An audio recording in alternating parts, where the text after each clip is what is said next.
Hey guys, Anthony, 4x4 Touring Australia. We're just headed west out of Kununurra and we're going to complete a Gibb River road trip. So we're going to share some scenery, all the usual stuff, a bit of vehicle use information, the sort of things that fail on the vehicle, because that's what can happen on rough roads and depends what it's like. We've heard some rumours that there's some corrugations that are 6 or 8 inches deep.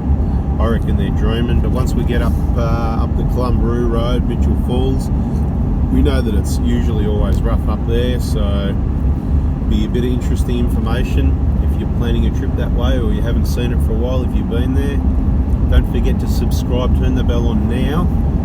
Hopefully I'll get the videos right, but there might be a bit of mixed footage and a bit messed up, so I apologise in advance, but it's just reality what it is, and I'm not spending days or weeks editing footage, just real information how it is for you. So we've left Kununurra about 10 minutes ago, so we head up along here, and I reckon in about another 50 k's we've got a left turn onto the Gibb River Road. It's sealed for a short period of time, and we'll give you all that sort of track information update at the moment. Just we're cruising along, bit of scenery as we get to those changes in terrain, how far the turns are, what the roads are like, what were the best water holes, how far they are from camp, how much the permits are, how much the camping is, how busy it is, if there's any spots, all that sort of thing. So if you're enjoying the videos and you haven't yet, subscribe, turn the bell on. Got more information coming your way shortly. Just another quick tip, finally, I've been thinking about it for a while, because you know, how many groups do you need? Too many groups. But there's a lot of, if you're on 4x4 diesel as well, that's our mechanical channel. If you've got a 4-wheel drive or a diesel or a petrol or any vehicle really, there's good relevant information. But we've just started a new, obviously we've got a number of Facebook groups that suit Prado owners, Hilux owners, those particular Toyota engines we specialise in type owners. But we decided to start a new, it's obviously difficult getting through the YouTube comments, so we need a central place to communicate, to share problems and solutions, where you can post videos, photos, where everybody can, you know, see it. So we've started a new Facebook group called 4x4 Diesel. If you're sure, we've got a touring group, and it's probably called 4x4, what's it called, 4x4, I'd have to look that one up, so later in the video I'll let you know what we have got one on Facebook for the touring side of things, just a small boutique group, only about, I don't know, 700 or 800 people. So if you're subscribed on 4x4 Touring Australia, that's probably the group for you, but I'll have to let you know what it is. It'll be 4B, you know the way we spell 4B, F-O-U-R-B-Y, 4x4 something like that, like 4x4 Adventures or 4x4, maybe it's even called 4x4 Touring. Anyway, I'll have to work it out for you, I can't remember. Like I said, too many groups. We are turning onto the Gibb right here, and oh, these guys, they reckon they were going to get in quick before we came, because they let their tyres down or something maybe. Well, it's bitumen for a while. So there you go. Mount Barnett is the next main fuel, but there is fuel other places. At the moment, Home Valley's closed. It's been handed back, and I believe it's opening on the 21st of June 21. So 21/06/21, and basically, yeah, El Questro will be busy as anything. What is it called? Someone I know works there. What do you say? It's Chaos. So it's Chaos at El Questro. Well, Ellenbray's probably open, I guess. No fuel. I don't think there's fuel there. Maybe. Where else can you get fuel? Drysdale. So that's about the same distance as Barnett. So El Questro can get fuel, but it's not far to go back to Kununurra either, depending what you're doing. Anyway, we'll cruise up here. I'll let you know once it goes to dirt how far it is to El Questro on the dirt.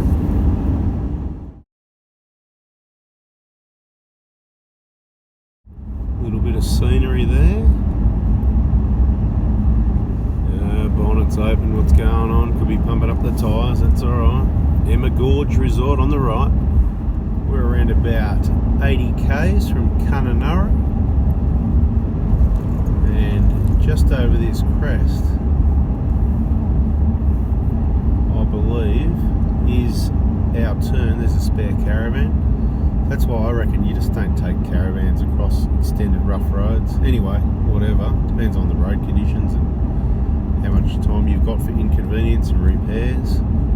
This is the turn, we're turning left. El Questro is our first stop on the Gibb, 5 nights. So we'll show you a bit of that. It won't all be in this video, that's for sure, but there will be this video. We'll fit in what we can and some more. Dirt road into El Questro. So we're about probably 10 k's or 10 minutes into the El Questro road. It's pretty well lightly corrugated, so the corrugations are there, what I call flat corrugation, so the road's flat and corrugated. As you can see, just going past Zebedee Springs. That's the one with all the little trees and that. We'll check that out later, either in this video or the next video. So remind you again, subscribe, turn the bell on if you want to see that detail, what it looks like with all the relevant information. A bit dusty up here, we're probably catching up to someone, I think. 60k speed limit, and it's a bit narrow in places, a few little windier bits, so you got to really watch out for those oncoming vehicles. It can get busy in and out of here, not just vehicles arriving and leaving, but of course all the water holes and that are along this, a lot of them along the side of this road. So we've been past a couple already, and there'll be more before we arrive at the station.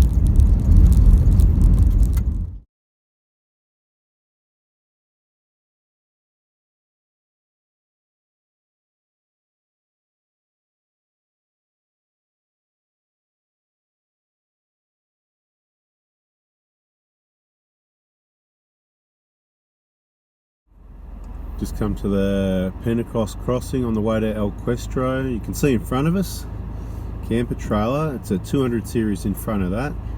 Probably a GX, or it's had its genuine snorkel fitted. That's that black thing you can see on the right there.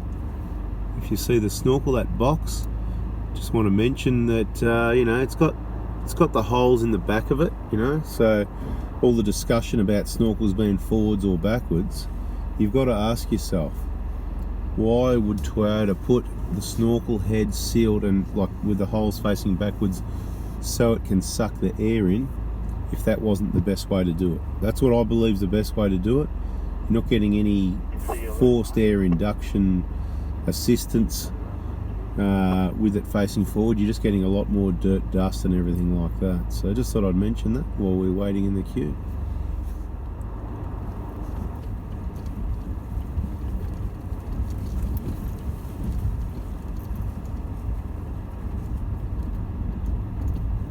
It's not deep or anything, it's just a bit rocky, so you just take your time going through. It's deeper actually earlier in the season when there's more water in the river.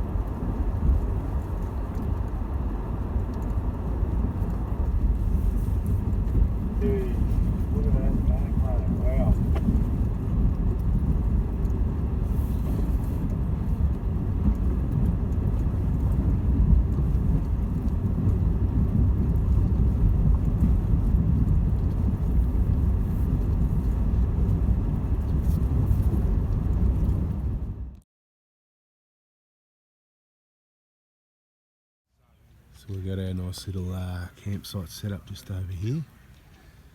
Area A down by the river. And it's time to catch a barra. We'll see. Watch out for crocs. Dun dun dun dun. Right. Be croc wise, you know. Don't go in the water with thongs on. Or flip-flops, whatever you want to call them. What's that over there in the water? Is that a stick or is that a croc?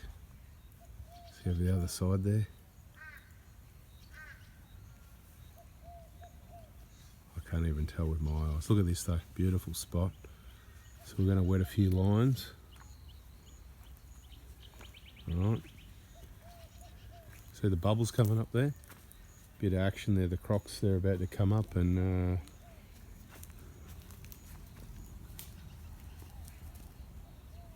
We're going to, a little bit further upstream, we're going to jump in here and go for a swim too. Just not this bit right here. What do you got there? Let's have a look. Oh, in the foot! Oh, mate, copped a lure. You got to watch these bloody amateur bloody fishermen out here. Right, copped it in the foot. Lucky he didn't hook up. Would have caught a Anthony Prado Forby, mate, on the net line. I think it's rated to that sort of capacity. 50 pound. Any touches on the line there? No. Well, we've got to get our priorities right. So we've come and we've set up camp where boys have had a couple of sherbets and straight into the fishing, you know. So, because there'll be barra in here. Just got to find out where it's hiding.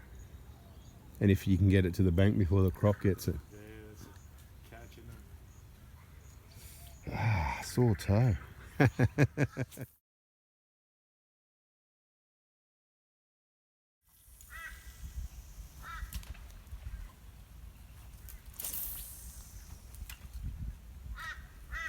No touches yet. But you know what? It's good to be here. Yeah, it's fishy. Good to be here, not catching fish.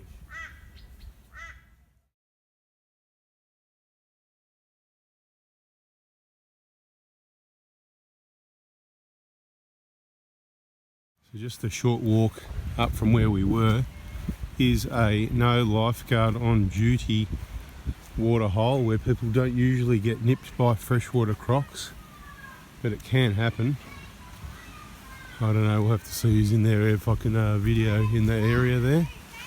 Let's go and have a look. So it's not the cleanest looking water. That's probably because, I don't know, people are driving through it up there or something. Or not, I don't know. Bit murky. But that's your close by swimming water hole.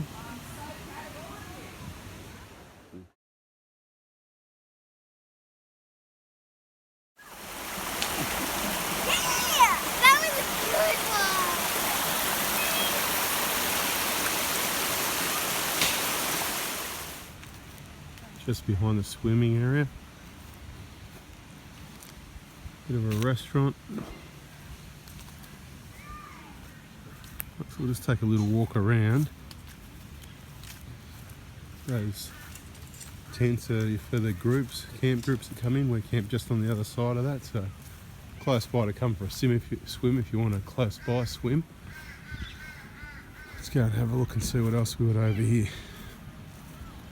Headed over this way. That is the Prado Hospital. I mean, no, that's the workshop at our Questro, and it is currently closed.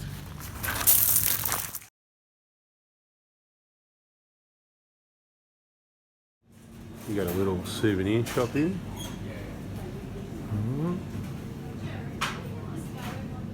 Check it all out. That's what's here. And of course, we're going to get an ice cream. When you rock up to El Questro, you're going to come in here where this bloke coming in the middle of the picture. Straight in. Then come and park over here. Walk across this grass. There's a little food shed here. You don't have to book in, you just queue up, whatever, go and order. Right. So you get some food there, or you stock up at our Kununurra, whatever. Right, there's a few things there. You can pause it and have a look if you want. It's got the times there: breakfast 6:30 till 9, lunch 11 till 2, dinner 5 till 7. You got all these outdoor tables to sit on, and this is like the pub restaurant area if you like. There's some shade sails there, usually some entertainment. Happy hours 5 till 6. You can see that bar sort of over the other side. That's where we sort of walked in from the other side. This is where you come and check in, just over here, where it says tour bookings and reception. Come and see these people and pay your fees. You go get your camp spot or whatever you've got or you want.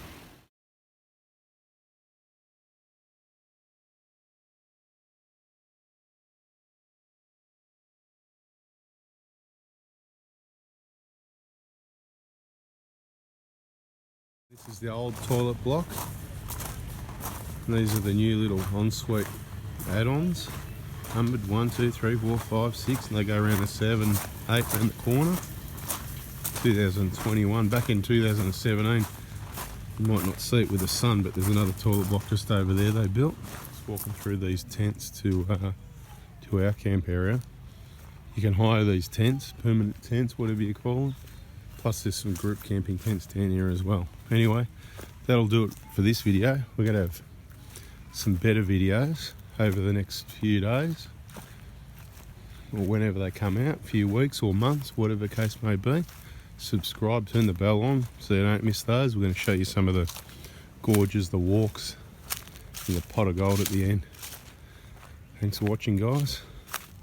I'm out of here. Bada bing, bada boom.